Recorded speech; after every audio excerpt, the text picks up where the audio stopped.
আসসালামু আলাইকুম। এগুলি ফিশ কাবাব, ফিশ ভেজিটেবল কাবাব এভাবে সংরক্ষণ করে রাখছি।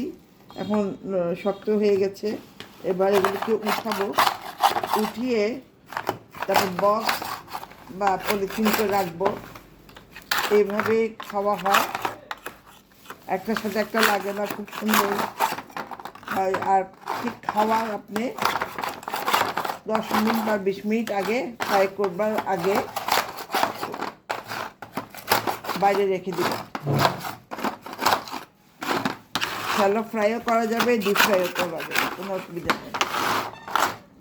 ইফতারিটা ব্যালেন্স করে খাওয়া উচিত। ফিশ, মিট, ভেজিটেবল সব কিছু খেলে, সব কিছু থাকলে তাহলে আপনি অসুস্থ হবেন না।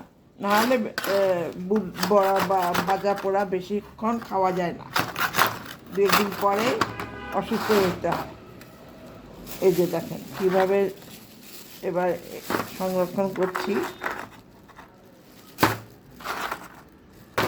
ইত্যাদি 20 মিনিট আগে বের করে তারপর ফ্রাই করে টেবিলে দেওয়া হয়। ধন্যবাদ জানাই, ভালো থাকবেন।